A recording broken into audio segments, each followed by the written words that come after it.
So in today's lesson, we're going to be looking at what I would call understanding effective arm and wrist positions throughout the golf swing. They're going to help you create more effective strikes.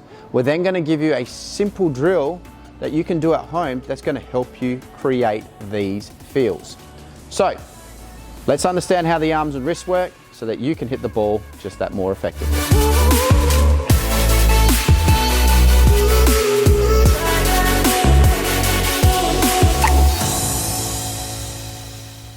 Now, if you're new to the channel, please consider hitting the subscribe button. It's completely free to do. Make sure you hit the bell because that gives you a notification of when my next video is coming out.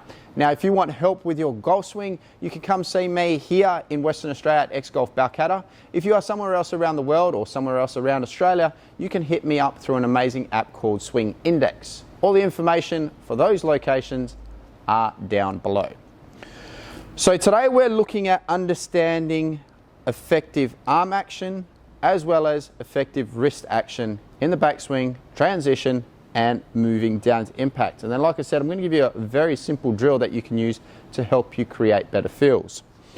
Now, big problems that we see with a lot of people is when they're taking their backswing, we get over rotation of the wrists, we get dipping of the lead side shoulder, and when we get dipping of the lead side shoulder, club face gets extremely closed. If we get active wrists on the backswing, we get club face that's massively open. And then that leads to what I would call poor path issues, as well as poor path with the arms, depending on what moves that you make in your backswing. What we're trying to achieve, or what we're trying to understand, is that in the initial parts of the backswing, we don't want to get too active with the hands, and we want to feel like the club face is sort of aiming at our target line as we make those initial moves. Once we get beyond this point, but we need to understand that we need to create what we would call a little bit of forearm rotation. That little bit of forearm rotation then starts to send the swing plane onto the correct angle, which results in the butt of the club now pointing at the target line. The next biggest issue that we see from a lot of people is when they get to the top of their backswing, they get excessive cup. Now, if you get an excessive amount of cup at the top of the swing, there's a good chance that you're going to be hitting a lot of slices, or you're going to have to get extremely flippy with the hands coming into impact to try and bring that golf ball back onto target. Again, something that we don't want to do.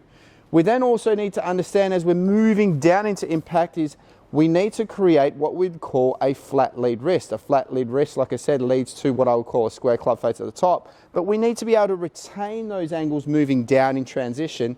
And then as we're moving into impact, we want to feel like we get a nice square club face at the point of impact. Yes, a hell of a lot of things need to happen in a golf swing for you to hit the golf ball effectively. You even have to learn how to rotate your body. This game is hard. But we can do things that help you to create effective feels so that you can give yourself a better chance of hitting the golf ball straight. And I do use that word, a better chance.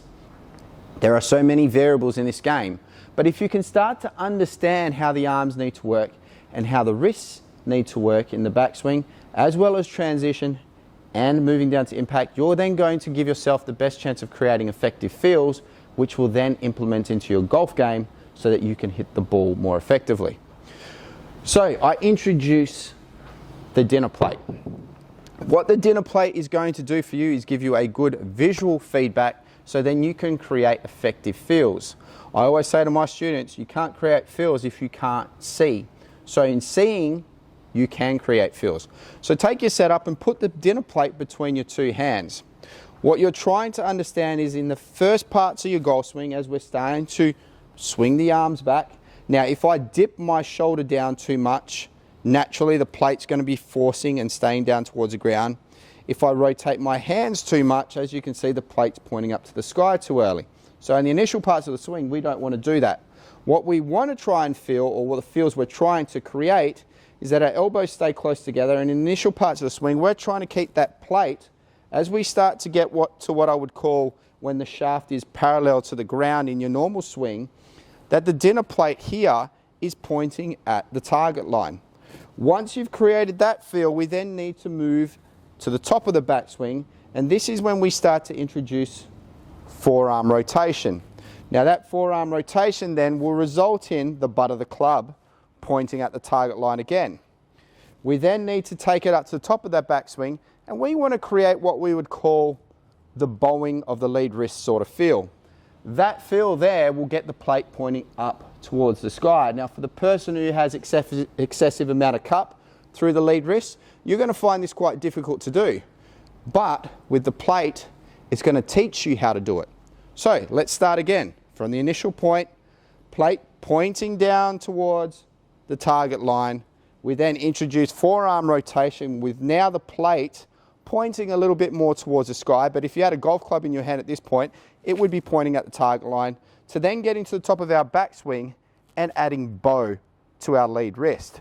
From here, as we transition down, we want to start to feel like we get the back of that plate again pointing at the target line.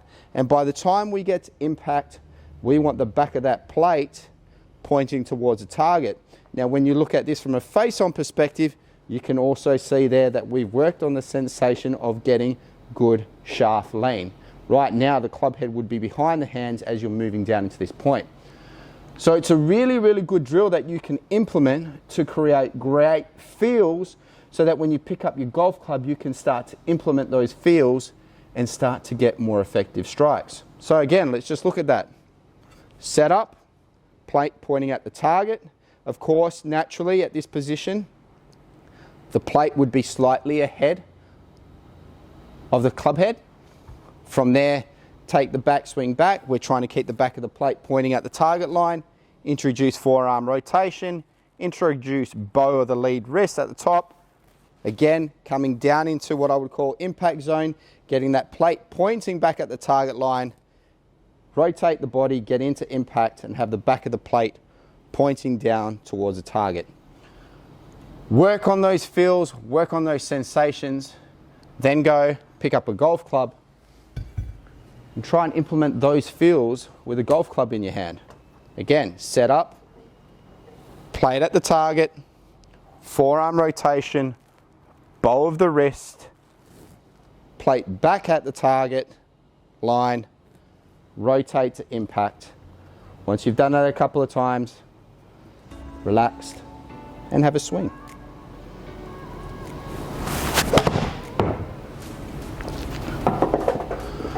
Nice little effective draws by creating simple feels with a dinner plate. Try that one out. Let me know how it goes by leaving a comment down below, and we'll see you next time on ND Golf.